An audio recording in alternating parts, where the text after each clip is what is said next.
My name is Jason, and this is Just Watches. Alright, I have 10 holiday gift ideas for you today. These are all watches that I have personal experience with and can definitely recommend to you.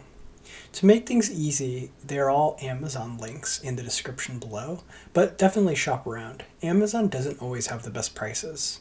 Also, fair warning, all of these links are affiliate links, which means if you do end up purchasing, I will receive a small finder's fee. Alright, first up is the Casio Edifice Sapphire. This watch was featured in my showdown between this watch and the Casio EFV-100D, which will also make an appearance in this list, and it lost out only slightly.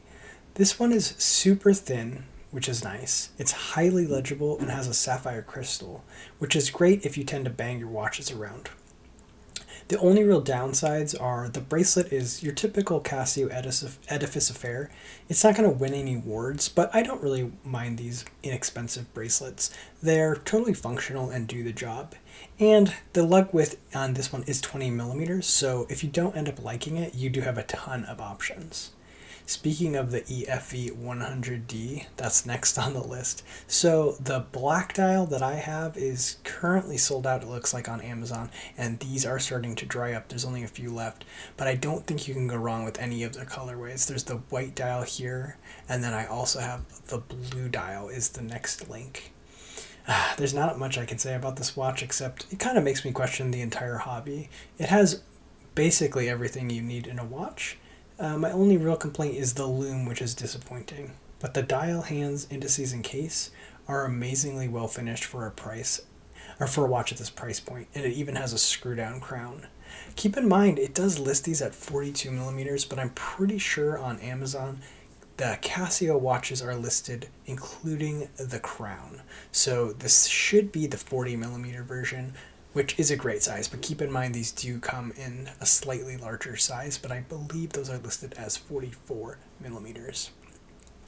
This is a pretty good price on these. You might want to shop around, but I do see these fluctuate, but I think $70 for this is probably about what I paid. I think I paid $68 when I got my black dial. Alright, next up is the Invicta Pro Diver. So Invicta is definitely a hit or miss brand for me. A lot of their stuff is very big and loud, but they do have a few watches that are subtle and just right. Not to mention, this one's going to be powered by the Seiko SNK809, which is a very reliable movement and brings hacking and hand winding to the watch. And yes, this is an homage, but it's a really affordable dive watch with a solid movement, and it's kind of a no-brainer. There's a couple downsides. The lume is not going to be that great, and then for whatever reason, they emblazon Invicta into the side of the case, which is something I wish they wouldn't do. I have a review of the kind of the retro-styled diver they did, which they haven't made anymore, as far as I can tell, where they didn't do that, and I liked it a lot better. Hopefully they make more of those in 2021, but I don't know what they're thinking over there in Invicta. In the meantime, you can get one of these Pro Divers for a pretty good price, $75. I've seen them drop a little bit lower, maybe like $65 on Prime Day, so keep an eye on it and definitely shop around. But these come in a million colorways, and it's just a really solid choice if you just want a solid movement in, a dive watch platform. This can also be a great platform for modding if that's something you're interested in. Alright, next up we have the Seiko SNK809 series. Now these come in many different colorways, and these are considered by many kind of the gateway into mechanical watches for a couple reasons. They're really affordable, so ignore this price. Do not buy this one. I don't think you should be paying $115 for these. I would say even a year ago, these were going for about $70, so shop around. I do have a feeling these are starting to dry up though. I don't know if they're continuing to produce these older Seiko 5s. They refreshed the Seiko 5 line, and we have a new logo now. This is the older logo. So these might actually be drying up, which is it explains the price increase. But if you can find one of these for, I would say, I would shoot for like $70 to $80. You're getting a really solid watch. So it's not a 4R35, but you do have the 7S26. So you don't have hacking or hand winding, but it's a super reliable movement that's going to last for years and years and years. And then this does feature a display case back. So if you're getting this for someone that's new to mechanical watches, I always recommend that you get them one with a display case back so they can actually see the mechanics of the movement itself. This is really what hooked me on the hobby. Was I got an Invicta that had an NH35, and the display case back just got me thinking about how these movements work and just how really cool they are, that they don't use any electricity or battery, and it just completely energized by just absorbing movement from you moving around throughout the day. It's fascinating to me, and I think to many that are into this hobby. But you can get this in a number of colorways. I think they even had like a red dial Amazon exclusive. Those might be long gone, but a great choice if you can get it at the right price. So keep hunting. Next up, we have the Orient Ray II. So this is a very solid choice. Orient is a great company. They have a long history. All their movements are in-house. They make everything in Japan.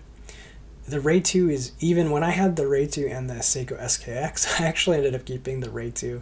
I just really love the blue dial and the applied indices and the slightly smaller size.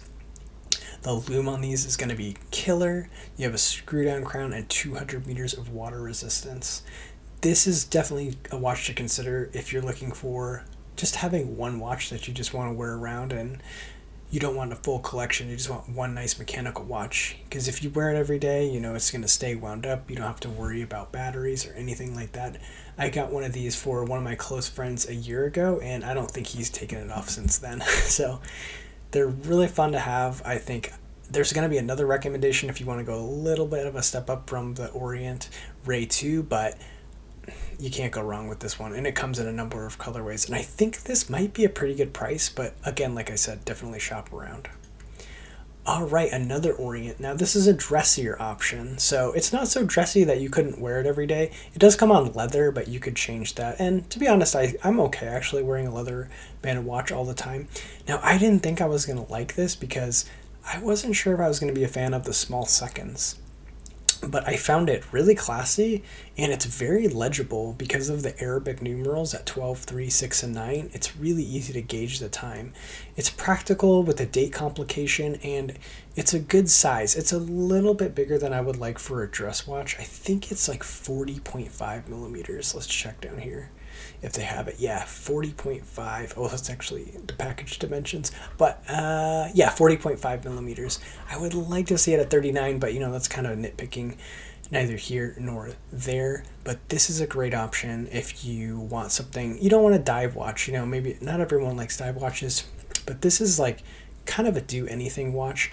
But I think the real move with this one, don't get the black dial. I had the black dial, and I really liked the way it looked, but there's a champagne dial that looks so much cooler, and I think that's the choice on this one. I don't think they had it on Amazon, or the price was so high I didn't even want to make a link for it. This is an okay price. I think you could shop around. You might be able to get a better price, but they do range. They kind of vary, and I think the champagne dial might be a little more popular and harder to find. But like I said, it's a great kind of do everything watch. Hacking, hand winding. There's also an exhibition case back if you want to give it to someone to get them fascinated with mechanical movements, and it comes in a number of colorways. Again, champagne's going to be my recommendation.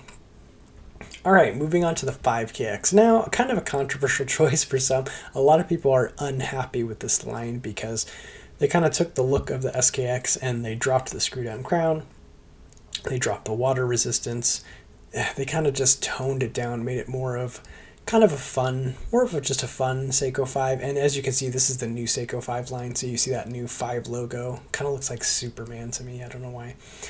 But if you don't mind the fact that they dropped some of the features, some of the specifications, I think this is a fun option. I really liked this orange dial. It had kind of this shimmer effect that was just really nice to look at and really nice when the light caught it. And these come in a million colorways. And they come in, like they do collaborations with their Street Fighter versions of these. So you will be able to find a color that you think is interesting for anyone. And to be honest, I don't really need a screw down crown and 200 meters of water resistance. I don't go in the water with my watches. So for me, it's not a big deal, but I definitely understand why people are unhappy with this line. As for price, shop around. I think you can get these for about $160. And that's kind of, for me, kind of where you want to pay for these. So if you're not bothered by those kind of setbacks, I think this is a great option and comes in a lot of really cool colorways. Okay, and then moving on. Okay, so here's the option. If you like the Ray II, you like Orient, but you want a sapphire crystal, you go with the Kamasu. So you're gonna get a better bezel action, in my opinion. Really intensely bright lume. I use this one often when I'm trying to compare lume with other watches in my reviews. The Orient Kamasu lume is crazy. And then I think the bezel action is better on this one. You get 200 meters of water resistance, you get the screw down crown. It's a slightly smaller case at 41.5 millimeters than say like your SKX, which I think it's a better size for everybody. But this is my personal opinion. You get the day and the date. And this comes in cool colorways. It comes in this really interesting red. You don't see a lot of red dial divers. And it also comes in a really beautiful like green. So I would recommend one of those colors if you want kind of a fun color. If you're just going for like, you want one watch to wear, maybe black or blue dial is probably more practical. But I was really drawn to this red. Shop around on these. So the price on the Kamasu is always fluctuating, but you can definitely get them for less than $200. And if you do see one for less than $200, that's a pretty good deal in my mind, because you are getting that sapphire crystal. So definitely shop around on these, and keep in mind the red dial is kind of tricky to find, as is the green dial, I think. If you just want the black or the blue, I think they're a lot easier to pick up. And last but not least, I have the orange Seiko Samurai. Now, I had an orange Seiko Samurai and I sold it and I miss it. This is the most expensive watch on the list, but I think this is actually a pretty good price for these. I think I paid $265 maybe, so that maybe this went up a little bit. Keep an eye on this and shop around, but they kind of hover in the high 200s, usually these Samurais. Now, why do I like this watch? Well, there's something about Seiko divers and orange. They love to make orange dials, like the Orange Monster. This is very classic, and they nailed the orange dial on this one, in my opinion. And also the case shape on the Samurai, it's very distinctive. It's one of their cooler cases. This picture is not doing it justice. Here, we'll watch this video. Just everything about this watch is so angular on these lugs. It's really fun. I just think it's a really cool design from Seiko. You're gonna get, of course, like you have in the other ones, 200 meters of water resistance, and this one is ISO certified. And then you have good action. I like the action on the bezel, and you have a cool screw down crown, huge knurling, and crown guards that are just angular to match the rest of the case of the watch. And why am I recommending this one? Well, they've kind of phasing out. I don't know if they're going to make these anymore. They have introduced this King Samurai, which is the same case, same movement, but it comes with sapphire crystal and a ceramic bezel, which is really cool. They're kind of expensive right now. They're like, I think the MSRP is $600 or $700. I've been keeping a close eye on them. The price is starting to come down. It's hovering around $400, I think, right now. I think it'll come down more. So if you do want the King Samurai, you want sapphire and ceramic, give it like 6 more months. I think they're going to get really affordable. However, if you want one of these older styles, this is just hard Lex, but there's something nice about some of these older Seikos, and I don't think they're going to make them anymore. They're going to keep moving up kind of to these newer models. So this is probably the time to pick up one of these. It's also the time to pick up a SARB 033 or 035. Those are also really starting to dry up. So just a couple recommendations if you kind of want to grab one of these classics. All right, well, there's some watch ideas for you. I have links below for both Amazon, and if I did a review of the watch, I'll link it below as well. I did a review for most of these. If you're enjoying the content of this channel, I invite you to subscribe, and if you like the content of this video, please give it a thumbs up. All right, thanks for joining me. Until next time, my name is Jason, and this is Just Watches.